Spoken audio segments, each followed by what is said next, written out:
Okay, good. Here's one. Stan Sears says, in Romeo and Juliet, the Montague-Capulet feud over some long ago, long forgotten slight drove the tragedy. How much of today's Republican, Democrat, or conservative progressive, if you prefer, has the same meaningless animosity, and how much is principled disagreement? Can tragedy be avoided? That's an interesting question. I was quite shocked at how bad I thought Romeo and Juliet was. It was one of his very early plays, might have been his second or third, as I understand it. I'm not a Shakespearean scholar by any means. But having come off of some of his later work first, and then reading Romeo and Juliet, I was really quite shocked at how bad it is relative to his other work. Needless to say, I remember reading it and thinking West Side Story was considerably better than this, I think.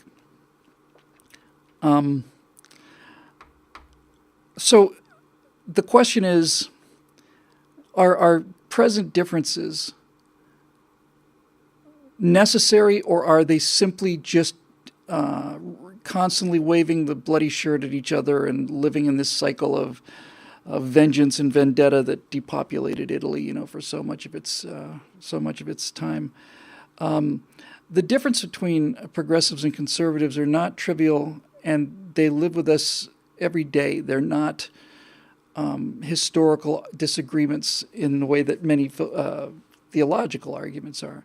There's still people who kill each other over the shape of the menorah, or whether or not Christ was crucified with his feet one over the top of the other, or separate. The people used to kill each other over that, and there are probably some people out there who are still willing to do it. Those kind of arguments are way, way back, and really have no meaning for us today, and for scholars even. It's some of these things have been debated for so long that there's simply there's no new juice you can squeeze out of them.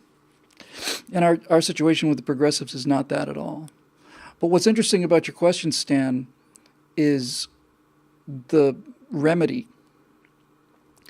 In Romeo and Juliet, it's the loss of their dearest that causes them to put down their feud. Presumably, in backstory for Romeo and Juliet, the Montagues and the Capulets had been having a feud for decades, if not a century or two. And in Fair Verona, where we set our tale. And so both Montague and Capulet, the leaders of the families, had to lose what they cherished the most before they could finally break out of this, which is, of course, another example of the theme that seems to me to be most predominant in the Shakespeare that I've read so far, and it seems to be honestly a very, very recurring theme. And the theme is basically the sin of pride. The sin of pride, the sin of digging your heels in, and it's not unjustified pride. As I said, I read Titus Andronicus, and I thought he was absolutely right to not kowtow to these plebes who basically were, just rabble. Shakespeare said, one guy's a villain today, tomorrow he'll be your hero, and vice versa, and so on. So the motivation is certainly understandable for me, and sometimes I actually think it's exemplary. But it's the thing. It becomes clearer and clearer to me that it's the thing. Is this pride of feeling like I know the truth and you don't.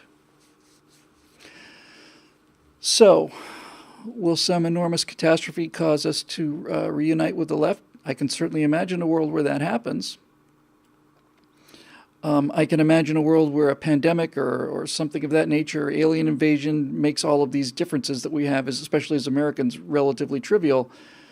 And not to butter the bread too heavily here, but all of the situations that I can think of to bring left and right together involve contact with the real world, forcing us to put down philosophical differences, and therein lies the difference between the two of us. We tend to believe in practical experience and common sense, and the left is just adoring of theory and philosophy and ideas that sound good on paper. It's an old saw. It was one of my favorites, you know.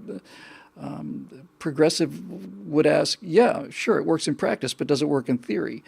And that's it in a nutshell, really. So I think the fight is real, and I don't think it's a trivial kind of a thing. I'm quite sure that in Romeo and Juliet, I certainly don't remember Shakespeare ever addressing the initial cause of the feud between the two families, which is exactly how you handle it, right? I mean, that's precisely how you handle it. You've got these two families killing each other, and nobody knows why. The audience never finds out why.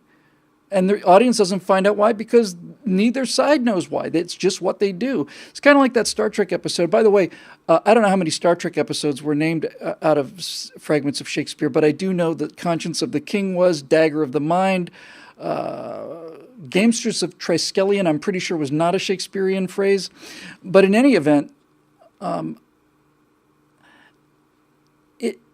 it's that sin of pride and of knowing that you know that really basically gets us into so much trouble. All right, so moving on here.